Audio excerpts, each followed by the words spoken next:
Listemizni davomlashtiramiz. Hurmatli vatandosh, bugun chisloq 2023-yil 12-oyning 11-kuni haftaga dushanba vatandosh. Endi siz bu xabarni to'lig'i bilan bunda anglaysiz.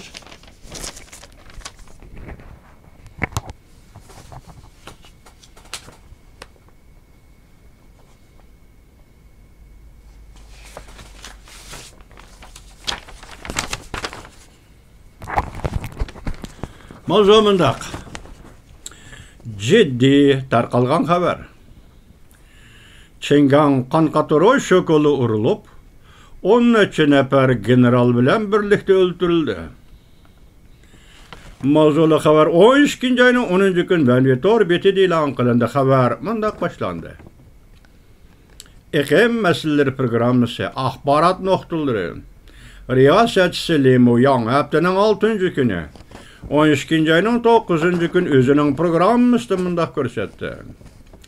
Erishgan xabardagi asoslanganda Çingan Tianjin qurolliq soqchi qismlar bosh doktorxonasida okul urib, okul bilan öldürüldü. 10 nafar general Çingan bilan birlikte öldürüldü. Rusya xabar agentligi Telegram xabarga erishgandan keyin Jungoning raisi Xi Jinpingga doklad qildi. Neticede Çingan ve raketa kısımları kumandanlığındaki bir nafar general echenişlik halda öldürüldü. 12 ayının 8 günü bir nafar dostu, yani Li Muyang'ın dostu Li Muyang'a haber yetkizip bu süratli haberinin mazmununu mundaq ko'rsatildi. Çingan 7 ayının 14 günü tushdan keyin öldürüldü. Xabarlarga asoslanganda qandaq ölüş yolunu Çinganning özünün tanlab elishiga qoldirdi. Çingan oxiri okul bilan ölüş yolunu tanlab oldi. Çingan oxiri okul bilan ölüş yolunu tanlab oldi. Bundaq ölüşning alomati menga qanqatash bilan ölüş bo'ladi xolos. Yani sakta bo'lib o'ladi. Süratli xabar yani mundaq oshkorlan. O'xshashli birlikte öldürülgen 10 nafar general navbati jasos degan jinoyat bilan öldürüldü. Xi Jinpingning darg'azabga kelishiga ularning jasuslik jinoyati sabab bo'ldi. Xabar yani mundaq ko'rsatildi. Çingan davlat amallik idorasida qattiq jismoniy qiynash bilan so'roq qilindi. G'arb matbuoti siyosat jurnali Çingan to'g'risida xabar e'lon qilgandan keyin 12 ayının 7 günü Jungo Pella Akademiyasining bir nafar xodim maqola e'lon qilib, Çingan 7 ayının 17 günü saharda Beijingda 301 doktorxonada özünü öldürüp aldı deb ko'rsatdi. O'xshash bo'lmagan ölüş usulü birisida hukm okul urib öldürüldü deyilse, yana bir xabarda Çingan özünü öldürüp aldı deyildi. Li Muyang mundaq hesapladı. Tashqi dünya bu xabarlarni isbotlay olmaydi. Chunki intayin maxfiy elib beriladi. Şuna yuqorqi 3 xil ahvolning o'xshamasligi bu normal ahvoldir.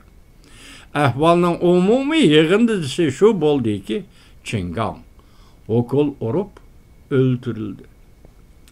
Onundan başka tor betlerde yana bir haber tarqaldı. 6 ayının 25 günü Çingan elip ketilgandan keyin Beijing'de Nanhua mehmonxona sulab qo'yildi. Jungo doiralari o'zini qattiq qiynagandan keyin Saqchi ministri Wang Shaohui Çinganni Beijing 101 doktorxonaga elib kelganda o allaqachon can üzgen idi. Undaqda Çingan ve 10 nafar generalning maxfiyatlikni yo'llash masalasini Rossiya qandaq bayqab qoldi.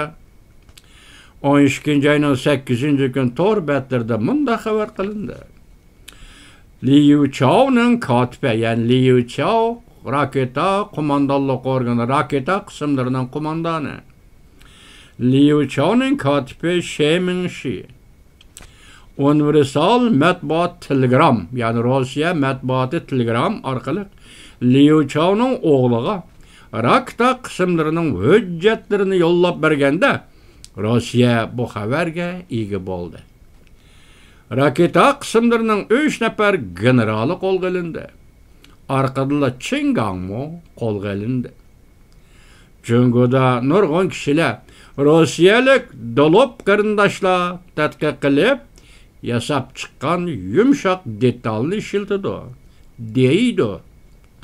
Axborot nuqtalari tor betining riyosatchisi Liu Yang. Endi buni kichikina bir hayronlik qilib vatandoshim. Mushundaq jiddiy bir davlat darajalik bir xabarni universal tor betiga yo'llab hujjatni taqib berdi desa, bu toza aqlga sig'maydigan gap. Bu yerda gap Rossiya tarafining bu materialga qanday erishganligini Liu Yang apandi yoshiryapti vatandosh. Endi davlat maxfiyatlik bo'ladi, maxfiyatlik ustiga maxfiyatlik bo'ladi. Qanday bo'lishidan qat'iy nazar bu xabarni Rossiya tarafining Beijingga rais Xi Jinping yetkazganligi haq. Shuning bilan axborot almashtirish shaklida, shuning bilan Qingang, yani tashqi ishlar ministri Qingang qo'lga olindi. Hamda shundaqla 10 necha nafar general qo'lga olindi. Buning ichida Li Shangpunimi orliqdagi bir xabarda Qingang bilan birlikda o'ldirildi deyilgan edi.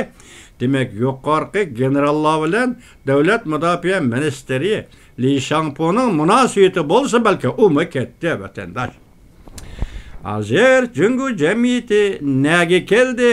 Qaysi yerga qarab ketyapti desangiz, mana bu balki oxirgi paket, oxirgi harakat, oxirgi vaziyat jiddiyligi bo'lib qolishi mumkin. Bundan keyingi vaziyatlar boshqa shaklda taraqqiy qilishi mumkin vatandosh.